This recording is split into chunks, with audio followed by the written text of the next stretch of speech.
Everyone, welcome to the channel Mystic Tarot. ये mid month की reading है जो कि मैं करूँगी for Aries, sun, moon and ascendant. इसमें हम देखेंगे कि 15 अगस्त से लेके और 31 अगस्त तक क्या सिचुएशन रहेगी जो कि आप लोगों के सामने होगी।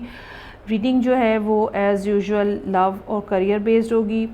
ये बात अलबत्ता मैं कहना चाहूँगी कि बहुत सारी दफ़ा मैसेजेस जो होते हैं, जैसे कि आपको पता है कि मेरी रीडिंग जो है एक फ्री स्टाइल की रीडिंग होती है, कुछ भी पहले से ड्रॉन नहीं होता है या जो भी होता है आपके सामने ही हो रहा होता है। तो जिस अंदाज़ में कार्ड्स ड्रॉ हो रहे होते हैं, मैसेजेस जिस अंदाज़ में जिस तरह से डाउनलोड हो रहे होते हैं उसी अंदाज़ में मैं बयान कर रही होती हूँ। सो इसमें मेरे लिए बहुत सारी दफ़ा ये करना मुश्किल हो जाता है कि मैं इनको सेग्रीगेट करूँ, रिलेशनशिप को या लव को। सो आई रियली रिक्वेस्ट यू कि आप कंप्लीट रीडिंग देखा करें सो दैट बाज़ जगह पे मैसेजेस एक दूसरे के साथ इंटरवाइंड हुए होते हैं, तो वो कोई चीज़ जो है वो मिस ना हो।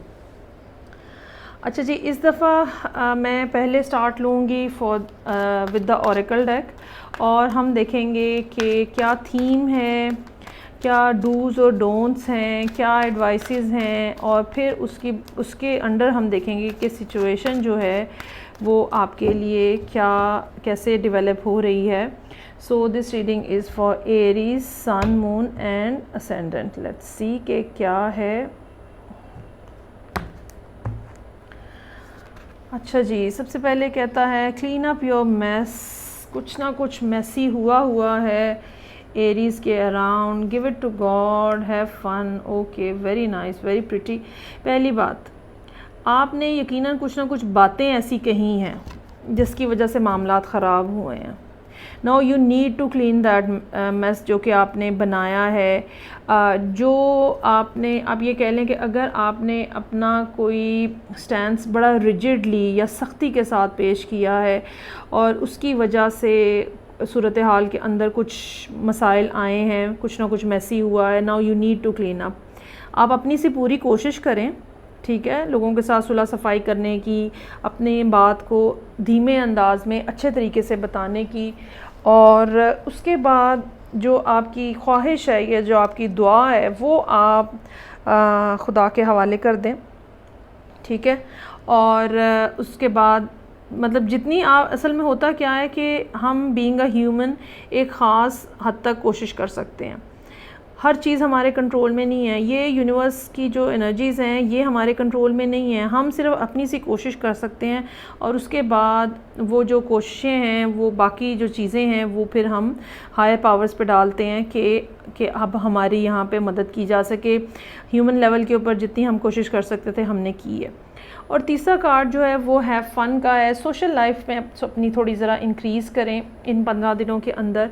बाहर जाना, लोगों से मिलना, कम्युनिकेशन बढ़ाना, ठीक है, नई चीज़ों को सीखने की कोशिश करना, अपने आप को अनवाइंड करना, रिलैक्स करना, ये बहुत ज़्यादा यहाँ पे ज़रूरी नज़र आ रहा है, क्योंकि हो सकता है कि इन सब बातों की वजह से आप स्ट्रेस्ड हों।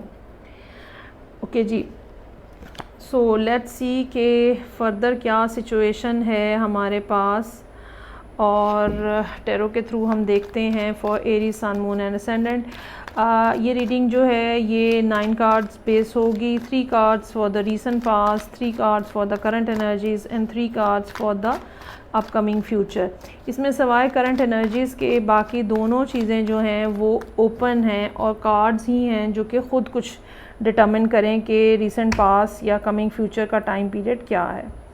सो देखते हैं for Aries, sun, moon and ascendant. Beginning of the reading हो रही है 8 ऑफ वॉन्ड्स, फूल और डेथ। ओके,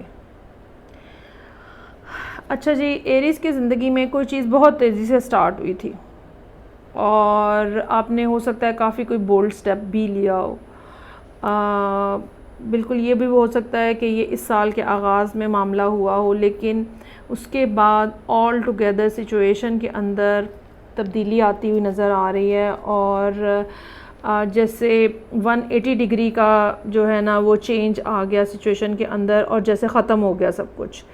रीसेंट पास्ट में जो फीलिंग है कुछ लोगों के लिए ये प्लूटो की से रिलेटेड बात हो सकती है, लेकिन चूंकि हम ये एरीज़ के लिए रीडिंग कर रहे हैं सो इस बात का बहुत इम्कान है कि एरीज़ का लॉर्ड जो है मार्स।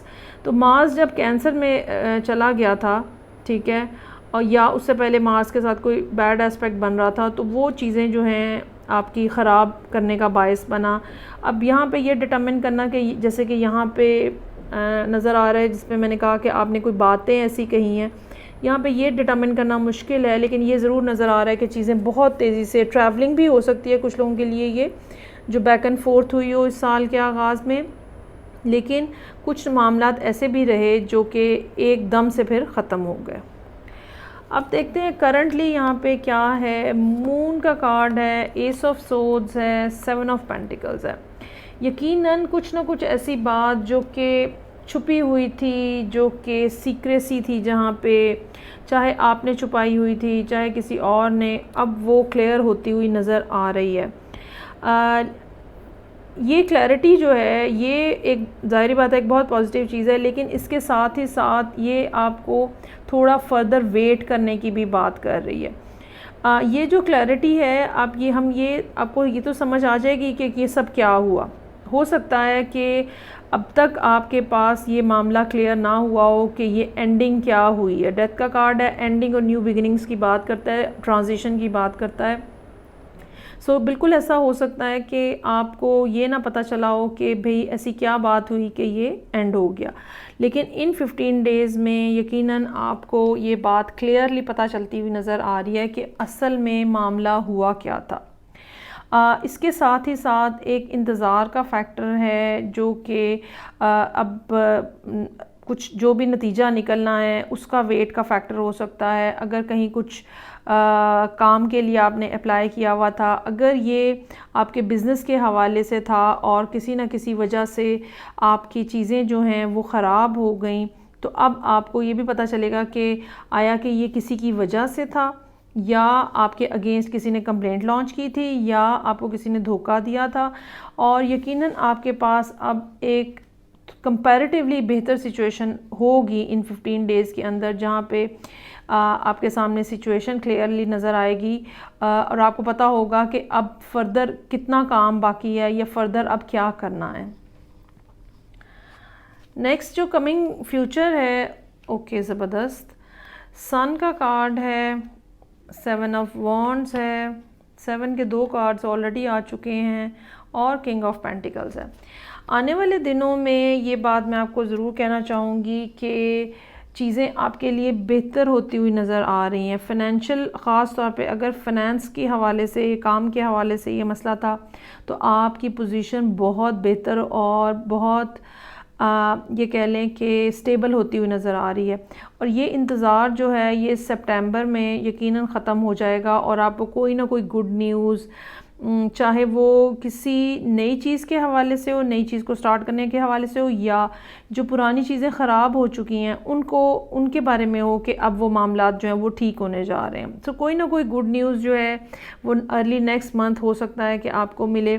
ये मैं आपको ज़रूर कहूँगी कि चाहे आपको रियलिटी पता चल गई है और चीज़ें आपके लिए बेहतर होने जा रही हैं, लेकिन आपकी लाइफ में स्ट्रगल का फैक्टर अभी तक है और कोशिशें आपको बहरहाल जारी और सारी रखनी पड़ेंगी। ये भी हो सकता है कि जिस मामले के ऊपर ये सब, जिस जगह पे ये सब मामला हो आपकी ज़िंदगी में, वहाँ पे कंपटीशन का फैक्टर जो है वो बहुत ज़्यादा हो, लेकिन गुड न्यूज़ इसके अंदर यही है कि यू हैव द कैपेसिटी कि आप सबको ओवरकम कर सकें। और अगले साल मेरा ख़्याल है मई जून तक आपकी पोजीशन जो है फ़ाइनेंशियली बहुत ज़्यादा स्टेबल होती हुई नज़र आ रही है। एक बात मैं ये ज़रूर कहना चाहूँगी कि आपको कुछ जगह पे मोहतात होने की ज़रूरत होगी। कोई ना कोई इस किस्म, मतलब ये क्लैरिटी आने से और चीज़ों का पता चल जाने से किसने क्या गड़बड़ की है, ठीक है, ये सब हो गया, आप एक बेटर पोजीशन के ऊपर भी खड़े हैं, लेकिन इसके बावजूद लोग बाज नहीं आएंगे। लोग आपको परेशान करने से, आपको आपके ऊपर अटैक करने से, ये वर्बल अटैक्स भी हो सकते हैं, ठीक है, ये किसी की ना किसी तरह नुकसान पहुंचाने की कोशिशें भी हो सकती हैं। सो लोग इससे बाज नहीं आएंगे और आपको उसके बारे में सीरियसली अपने आप को सेफ़ रखने की, सिक्योर रखने की ज़रूरत होगी, क्योंकि जिन लोगों ने पहले ये सब किया है अभी भी उनके अंदर इतनी एनर्जी ज़रूर मौजूद है कि वो एक दफ़ा फिर आपके ऊपर अटैक कर सकें। अगर ये रिलेशनशिप के हवाले से बात है और आप तो तब भी ये बात नज़र आ रही है कि इस महीने के आखिर में जून के बाद अगस्त के बाद ये सूरत हाल जो है ये आपकी हक़ में बेहतर से बेहतर होती हुई नज़र आ रही है। और अगर आपकी नाराज़गी है, लड़ाई झगड़ा है, तो आपकी सारी स्ट्रगल्स जो हैं इस रिलेशनशिप में आपकी सारी स्ट्रगल्स जो हैं वो आपको पॉजिटिव रिज़ल्ट देंगी, फ्रूटफुल रिज़ल्ट देंगी। अभी फॉर द टाइम बीइंग यकीनन जैसे कि यहाँ पे कहा कि गिव इट टू गॉड, तो यकीनन आपने अपनी कोशिशें जो की हैं उसके बाद आपको ये दे देना है, ये छोड़ देना है, इसको अपने जहन से निकाल देना है और अपने आप को थोड़ा सा यहाँ पे रिलैक्स करने की कोशिश करनी है। और for the time being you just need to forget the worrying, और आप अपने आप को थोड़ा सा अनवाइंड करें और जो इर्द गिर्द आपकी खूबसूरतियाँ फैली हुई हैं उनको देखें। बाकी चीज़ें जो हैं वो Aahista Aahista with the time settle होती हुई नज़र आ रही हैं। ये थी रीडिंग जो एरीज़, सन, मून और असेंडेंट लोगों के लिए थी। आई होप आपको रीडिंग अच्छी लगी होगी। फ़ीडबैक का मुझे इंतज़ार रहेगा। मैं आपसे नेक्स्ट रीडिंग के साथ फिर मिलूँगी। अपना बहुत ज़्यादा ख्याल रखिएगा और मुझे भी दुआओं में याद रखिएगा। खुदा हाफिज़।